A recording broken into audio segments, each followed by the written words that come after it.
Hi friends, ಎಲ್ರಿಗೂ ನಮಸ್ಕಾರ.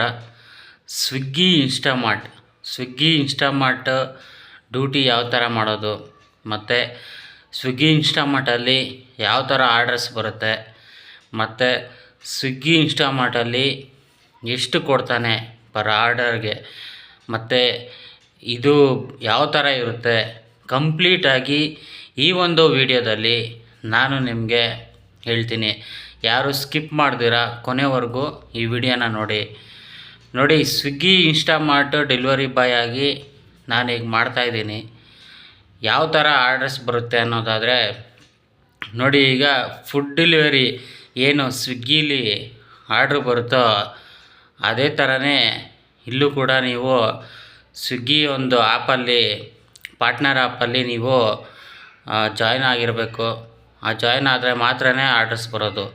ಯಾವ ಥರ ಅದರಲ್ಲಿ ಫುಡ್ ಆರ್ಡ್ರು ಯಾವ ಥರ ಬರುತ್ತೋ ಇದರಲ್ಲಿ ಕೂಡ ಅದೇ ಥರ ಆರ್ಡರ್ಸ್ ಬರುತ್ತೆ. ಈಗ ಸ್ವಿಗ್ಗಿ ಇನ್ಸ್ಟಾಮಾರ್ಟ್ ನಾನು ಜಾಯ್ನ್ ಆಗಿದ್ದೀನಿ. ಹೇಗೆ ಮಾಡೋದು, ಏನು ಮಾಡೋದು ಅನ್ನೋದನ್ನು ನೀವು ತಲೆ ಕೆಡಿಸ್ಕೊಳಕ್ಕೆ ಹೋಗ್ಬಿಡಿ.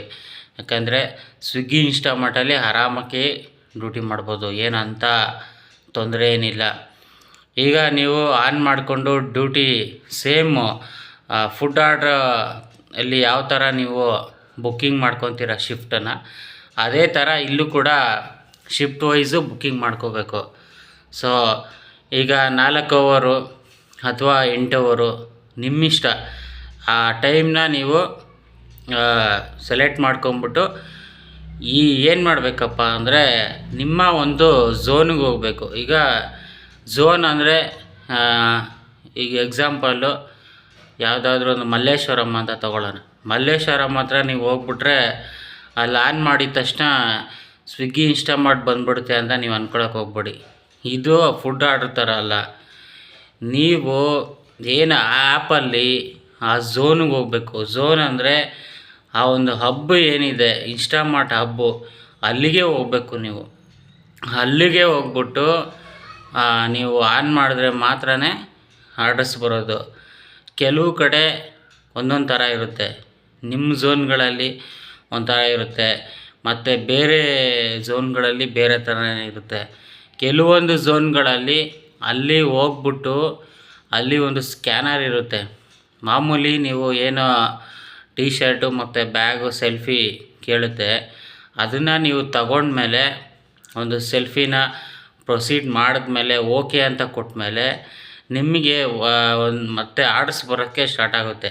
ಅಲ್ಲಿ ಒಂದು ಸ್ಕ್ಯಾನರ್ ಇರುತ್ತೆ ಆ ಒಂದು ಹಬ್ಬಲ್ಲಿ.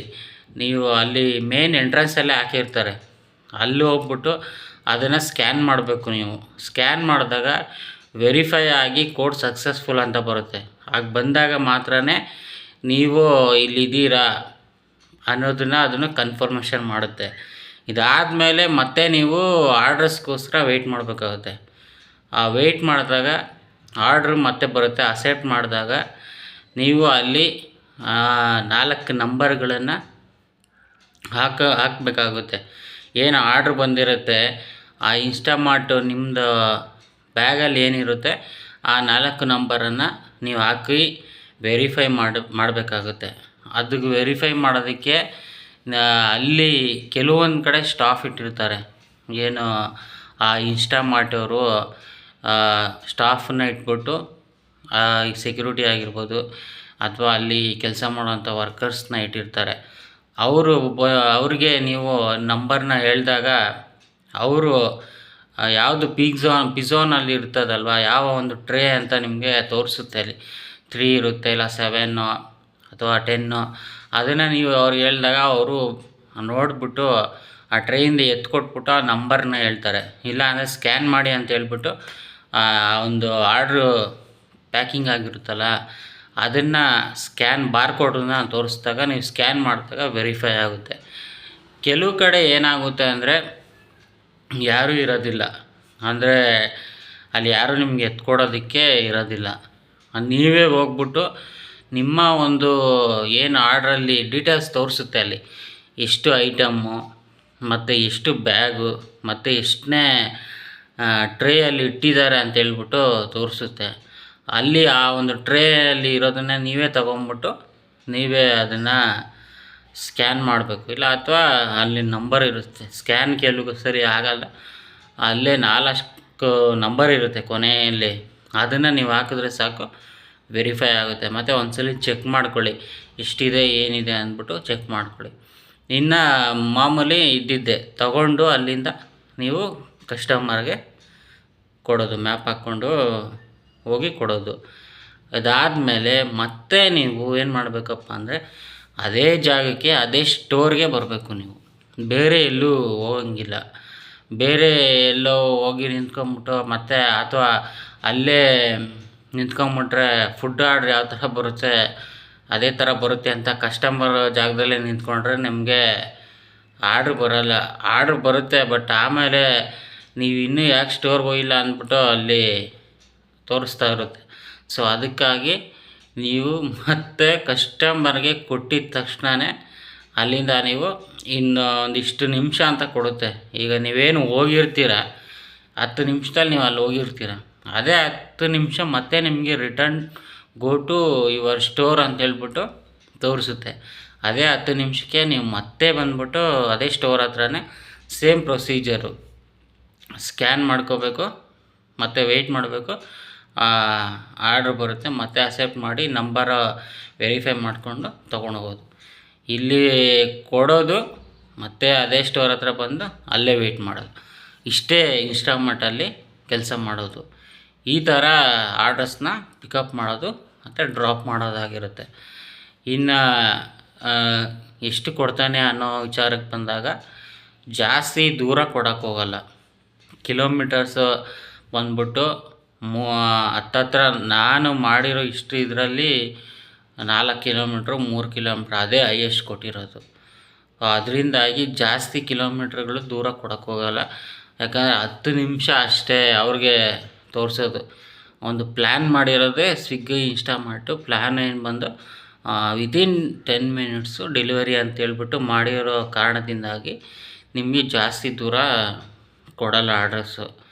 ಸೊ ಏನಂದರೆ ಕಿಲೋಮೀಟ್ರಿಗೆ ಎಷ್ಟು ಬರುತ್ತೋ ಅದು ಲೆಕ್ಕ ಹಾಕಿ 3-4 ಕಿಲೋಮೀಟ್ರ್ ಎಷ್ಟಾಗುತ್ತೋ ಅಷ್ಟು ಕೊಡ್ತಾನೆ.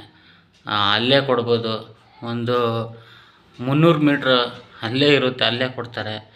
ಇಲ್ಲ ಅಂದರೆ 1 ಕಿಲೋಮೀಟ್ರು 2 ಕಿಲೋಮೀಟ್ರು 3 ಅಥವಾ 4 ಕಿಲೋಮೀಟ್ರು ಇಷ್ಟೇ ಕೊಡೋದು. ಇನ್ನು ಇದು ಬಿಟ್ಬಿಟ್ಟು ಜಾಸ್ತಿ ಕೊಡೋಕ್ಕೆ ಚಾನ್ಸೇ ಇಲ್ಲ. ಇಷ್ಟೇ ಕಿಲೋಮೀಟ್ರಲ್ಲಿ ಕೊಡ್ತಾರೆ. ಕೊಟ್ಬಿಟ್ಟು ನೀವು ಮತ್ತೆ ಬಂದ್ಬಿಟ್ಟು ಅದೇ ಸ್ಟೋರ್ ಹತ್ರನೇ ವೇಟ್ ಮಾಡಬೇಕಾಗುತ್ತೆ. ಮತ್ತು ಏನೆಲ್ಲ ಕೊಡ್ತಾನೆ ಅನ್ನೋ ವಿಚಾರಕ್ಕೆ ಬಂದಾಗ ಏನೇನು ಪ್ಯಾಕಿಂಗಲ್ಲಿ ಇರುತ್ತೆ ಅಪ್ಪ ಅಂದರೆ ಕೂಲ್ ಡ್ರಿಂಕ್ಸ್ ಇರ್ಬೋದು, ಅಥವಾ ಚಿಪ್ಸ್ ಪ್ಯಾಕೆಟ್ಸು, ಸ್ನ್ಯಾಕ್ಸ್ ಐಟಮ್ಸು, ಒಟ್ಟಿನಲ್ಲಿ ಈ ಥರ ಐಟಮ್ಸ್ಗಳು ಅದರಲ್ಲಿ ಇರುತ್ತೆ. ಫುಡ್ಡು ಯಾವುದೂ ಇರಲ್ಲ. ಮತ್ತು ವಾಟ್ರು 5 ಲೀಟರ್ ವಾಟರ್ ಕ್ಯಾನ್ ಕೂಡ ಕೊಡ್ಬೋದು. ಮತ್ತು ಕೆಲವು ಸಲ 10 ಲೀಟ್ರು, ಅದು ಕಸ್ಟಮರ್ಸ್ ಯಾರಾದರೂ ಮಾಡಿದ್ರು 10 ಲೀಟರ್ಸು ಕೂಡ ಕೆಲವ್ರು ಮಾಡ್ತಾರೆ. 10 ಲೀಟರ್ಸು ವಾಟರ್ ಕ್ಯಾನ್ ಕೂಡ ನೀವು ಎತ್ಕೊಂಡು ಹೋಗ್ಬೇಕಾಗ್ತದೆ.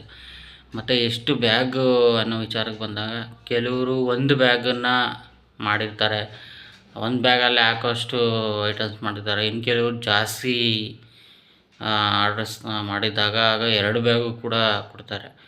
ಇದನ್ನು ನೀವು 2 ಬ್ಯಾಗ್ ಕೊಟ್ಟರು ನೀವು ತೊಗೊಂಡು ಹೋಗಲೇಬೇಕಾಗುತ್ತೆ. ಇಲ್ಲ ಒಂದು ತೊಗೊಳೋತ್ತು ಇನ್ನೊಂದು ತೊಗೊಳೋಕ್ಕೂ ಆಗೋಲ್ಲ. ಮತ್ತು ಇನ್ನು ಇಷ್ಟೆಲ್ಲ ಬಂದ್ಬಿಟ್ಟು ಕೊಡ್ತಾರೆ. ಸ್ನ್ಯಾಕ್ಸ್ ಐಟಮ್ಸು ಈ ಥರ ಸಣ್ಣ ಪುಟ್ಟ ಐಟಮ್ಸೇ ಇರುತ್ತೆ, ಏನೋ ಅಂಥದ್ದಿರಲ್ಲ. ಅದೇ 10 ಲೀಟ್ರ್ ನೀರು ಬಂದಾಗ ಒಂದು ಸ್ವಲ್ಪ ಲಗೇಜ್ ವೆಯ್ಟ್ ಆಗ್ಬೋದು. ಕೆಳಗಡೆನೇ ಇದ್ದಾಗ ಈಸಿ ಹೋಗಿ ಕೊಟ್ಬಿಡ್ಬೋದು. ಲಿಫ್ಟ್ ಇದ್ದರೂ ಈಸಿಯಾಗಿ ಕೊಡ್ಬೋದು. ಮೆಟ್ಲಲ್ಲೇ ಹೋಗಿ ಕೊಡಬೇಕು ಅಂದರೆ ಕೆಲವು ಬಿಲ್ಡಿಂಗಲ್ಲಿ ಸ್ವಲ್ಪ ಕಷ್ಟ ಆಗುತ್ತೆ. ಅದು ಬಿಟ್ಟರೆ ಇನ್ನೇನು ಪ್ಯಾಕಿಂಗ್ ವಿಚಾರಕ್ಕೆ ವೆಯ್ಟ್ ವಿಚಾರಕ್ಕೆ ಬಂದರೆ ಇಷ್ಟೇ ಇರುತ್ತೆ ಹೊರತು ಏನೋ ಜಾಸ್ತಿ ಏನೋ ವೆಯ್ಟ್ ಇರಲ್ಲ. ಆರಾಮಾಗಿ ಹೋಗಿ ತೊಗೊಂಡೋಗಿ ಕೊಡ್ಬೋದು.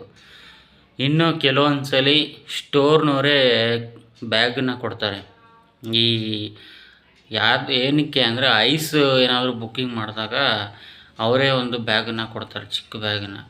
ಆ ಬ್ಯಾಗು ಏನಕ್ಕೆ ಕೊಡ್ತಾರಪ್ಪ ಅಂದರೆ ಐಸ್ ಬುಕ್ ಮಾಡಿರ್ತಾರಲ್ಲ, ಅದರಿಂದಾಗಿ ಐಸ್ ತಣ್ಣಗಿರೋದು ಇದಾಗಬಾರ್ದು ಅಂತ ಹೇಳ್ಬಿಟ್ಟು ಅದರಲ್ಲಿ ಐಸ್ ಇಟ್ಬಿಟ್ಟು ಕಳಿಸಿರ್ತಾರೆ. ಅದಕ್ಕಾಗಿ ಆ ಬ್ಯಾಗನ್ನು ಕೊಡ್ತಾರೆ. ಆ ಬ್ಯಾಗು ವಿಚಾರಕ್ಕೆ ಬರೋದಾದರೆ, ನೀವು ಆ ಬ್ಯಾಗನ್ನು ತಗೊಂಡೋಗಿ ಕಸ್ಟಮರ್ಗೆ ಕೊಡೋದಲ್ಲ, ಬ್ಯಾಗಲ್ಲಿರೋ ಅಂಥ ಐಟಮ್ನ ಮಾತ್ರ ನೀವು ಕೊಡಬೇಕು. ಮತ್ತು ಬ್ಯಾಗ್ ಕೊಟ್ಬಿಟ್ಟು ಮರ್ತುಬಿಟ್ಟು ಬಂದರೆ ನಿಮಗೆ ಪೆನಾಲ್ಟಿ ಪಕ್ಕ ಬೀಳುತ್ತೆ. ಅದನ್ನು ನೆನಪಲ್ಲಿ ಇಟ್ಕೊಳ್ಳಿ. ಬರೀ ಅದರಲ್ಲಿ ಏನಿದೆ ಅದು ಕೊಟ್ಬಿಟ್ಟು ಬ್ಯಾಗ್ನ ತಗೊಂಬಂದು ನಿಮ್ಮ ಹೆಸ್ರಲ್ಲೇ ಇರುತ್ತೆ ಅದು. ಮತ್ತು ಅವರು ಸ್ಟಾಫ್ಗೆ ಕೊಟ್ಬಿಟ್ಟು ಅಲ್ಲಿ ಹೇಳ್ಬೇಕಲ್ಲಿ, ಅಲ್ಲಿ ಏನು ಇರ್ತಾರೆ ಸ್ಟಾಫ್ಗೆ ನೀವು ಇನ್ಫಾರ್ಮ್ ಮಾಡಬೇಕು ಬ್ಯಾಗ್ ಕೊಡ್ತಾಯಿದ್ದೀನಿ ಅಂತ. ಯಾಕಂದರೆ ಅವ್ರ ಹತ್ರ ಒಂದು ಸ್ಕ್ಯಾನರ್ ಇರುತ್ತೆ, ಅದು ಸ್ಕ್ಯಾನ್ ಮಾಡಿಕೊಂಡು ನಿಮ್ಮದು ರಿಟರ್ನ್ ಆಗಿದೆ ಅಂತೇಳ್ಬಿಟ್ಟು ಬರುತ್ತೆ. ಇಲ್ಲಪ್ಪ ಅಂದರೆ ಪೆನಾಲ್ಟಿ ನಿಮಗೆ ಪಕ್ಕ ಬೀಳುತ್ತೆ. ಈ ಬ್ಯಾಗ್ ವಿಚಾರದಲ್ಲಿ ಹುಷಾರಾಗಿರಿ. ಈ ಒಂದು ವಿಡಿಯೋದಲ್ಲಿ ನಾನೇನು ನಿಮಗೆ ತಿಳಿಸ್ಕೊಟ್ಟಿದ್ದೀನಿ. ಈ ಥರ ಸ್ವಿಗ್ಗಿ ಇನ್ಸ್ಟಾಮಾರ್ಟ್ ಡ್ಯೂಟಿ ಇರುತ್ತೆ. ಮತ್ತೊಂದು ವಿಡಿಯೋದಲ್ಲಿ ಸಿಗ್ತೀನಿ. ವಿಡಿಯೋ ನೋಡಿದ್ದಕ್ಕೆ ಧನ್ಯವಾದಗಳು.